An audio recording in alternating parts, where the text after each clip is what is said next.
BJP के लोगों ने इलेक्टोरल बॉन्ड से सहयोग नहीं मांगा, इन्होंने ईडी सीबीआई इनकम टैक्स लगा करके वसूलने का काम किया है। 1000 करोड़, 500 करोड़, 400 करोड़, 300 करोड़, क्या ये इतना पैसा नहीं वसूला गया? इनसे जब पूछो कि इलेक्टोरल बॉन्ड के बारे में कुछ बताओगे तो इस गर्मी में वो इलेक्टोरल मांगने लगते हैं, बेहोश हो जाते हैं, इलेक्टोरल की जरूरत पड़ती है उन्हें। बताओ इलेक्टोरल बॉन्ड ने इनका बैंड बजा रखा है कि नहीं बजा रखा है? और उसी से बचने के लिए झूठे मुकदमे लगा लिए। आप पार्टी के मुख्यमंत्री दिल्ली के, उन पे झूठे मुकदमे लगा दिए। जब इनकी बदनामी होने लगी इलेक्टोरल बॉन्ड से तो उन्होंने साजिश कर करके तमाम विपक्ष के लोगों को फंसाना शुरू कर दिया। चाहे वो आप पार्टी के मुख्यमंत्री दिल्ली के हों या झारखंड के मुख्यमंत्री, इन्होंने झूठे मुकदमे लगाए हैं और झूठे मुकदमे आज तो लगाए ही हैं। याद होगा जब आंदोलन छिड़ा था 2 अप्रैल को, सबसे ज्यादा दलितों पर मुकदमे अगर किसी ने लगाए थे तो भारतीय जनता पार्टी ने लगाए। हमारे बहुत सारे नेता हैं, आप में से भी लोग होंगे जिन पे झूठे मुकदमे लगे होंगे। ये सरकार केवल झूठे मुकदमे लगाई, योगेश वर्मा जी, इन पे भी लगे मुकदमे, सब पे लगाए इन्होंने। ये अन्याय कभी समाजवादी लोग स्वीकार नहीं कर सकते हैं। इसलिए हम आप सबसे निवेदन और अपील करने आए हैं, पीडीए की लड़ाई बड़ी छिड़ गई है और पीडीए की लड़ाई से जैसे जैसे पीडीए आगे बढ़ रहा है, एनडीए के लोग घबराए दिखाई दे रहे हैं। बीजेपी की इधर जो पहचान बनी है वो झूठ और लूट की बनी है। बताओ झूठ और लूट की पहचान है कि नहीं है बीजेपी वालों की? बीजेपी वाले क्या सच बोलते हैं? बताओ आप। सबसे ज्यादा झूठ बोलने वाली पार्टी अगर कोई है तो भारतीय जनता पार्टी।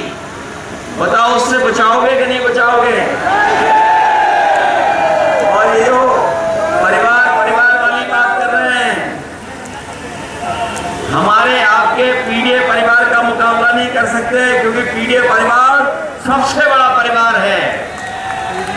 इसमें पिछड़े, दलित, अल्पसंख्यक मुसलमान भाई तो है ही है, आधी आबादी भी है और पीड़ित दुखी अगले भी हैं। हम उन तमाम लोगों को धन्यवाद देना चाहते हैं जिनके मन से राजनीतिक चेतना जागी और उन्होंने झंडा बुलंद कर दिया भारतीय जनता पार्टी के खिलाफ। ऐसे बहुत सारे साथी हैं जो परंपरागत भारतीय जनता पार्टी का सहयोग और मदद करते थे, लेकिन जिस तरीके से भारतीय जनता पार्टी ने अन्याय किया है, उनके साथ भेदभाव किया है, तमाम वो लोग अपनी पंचायत कर करके और अपने राजनीतिक चेतना का सम्मान करते हुए वो इंडिया गठबंधन और समाजवादी पार्टी की मदद करने जा रहे हैं। इसलिए आप लोग भी मदद करिए। मेरठ से जो शुरुआत होने जा रही है दूसरे चरण में, ये बड़ी जीत की आवाज होगी यहाँ से। जिन्होंने आजादी दिलाई हो और आजादी के आंदोलन में साथ दिया हो, बताओ बीजेपी से भी आजादी दिलाओगे? और महंगाई कहाँ है, बेरोजगारी कहाँ है, वो आप सब जानते हो। चरम सीमा पर महंगाई है, बेरोजगारी चरम सीमा पर है। इसीलिए न बेरोजगारी की बात कर रहे हैं, ना ये रोजगार देने की बात कर रहे हैं। जो जो समाजवादियों ने काम किए वो आज भी दिखाई देते होंगे सड़कों पर।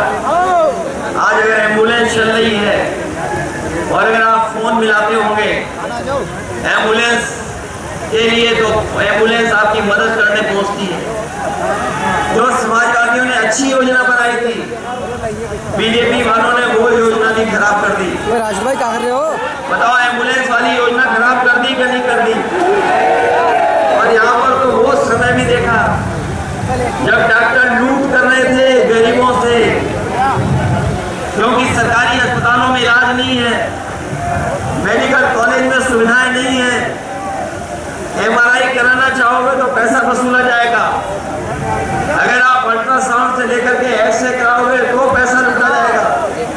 आज गरीब इलाज नहीं करा पा रहा है। इन बीजेपी के लोगों ने 10 साल दिल्ली के और 7 साल उत्तर प्रदेश में एक भी कोई ऐसा जिला अस्पताल नहीं बनाया जिसमें गरीब का फ्री इलाज हो जाए। समाजवादी सरकार थी, फ्री इलाज गरीबों को मिलता था, मदद होती थी गरीबों की। इसी तरह पुलिस के लिए 100 नंबर दिया था रिस्पांस सिस्टम, फोन मिलाकर के पुलिस पहुंचती थी। और जब से 100 नंबर बीजेपी वालों ने 112 कर लिया, अगर बीजेपी वालों ने 100 का 112 किया तो हमारी पुलिस को भी लगा कि हमारा भी रेट बढ़ जाना चाहिए। बताओ, रेट बढ़ गया कि नहीं बढ़ गया? लूट है कि नहीं है? पूरे उत्तर प्रदेश में कई घटनाएं हैं।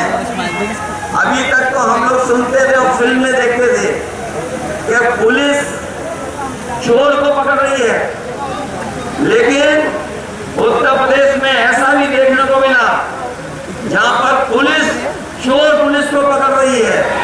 तो ये घटना नहीं, उत्तर प्रदेश में ये बीजेपी ने किया। और ये कभी कभी हमारे खाकी वर्दी वाले गुस्सा दिखाते हैं, हम इन्हें भी कहना चाहते हैं, अभी तो फौज की नौकरी 4 साल की हुई है, बीजेपी वाले दोबारा आ गए तो इनकी नौकरी 3 साल की कर देगी बीजेपी। ये भी आउटसोर्स में चले जाएंगे, ये लोग भी आउटसोर्स 3 साल नौकरी करेंगे, फिर आपके और हमारे साथ नारे और गांव में खेतों में घूम रहे होंगे। मेरा ये साथी जो लैपटॉप दिखा रहा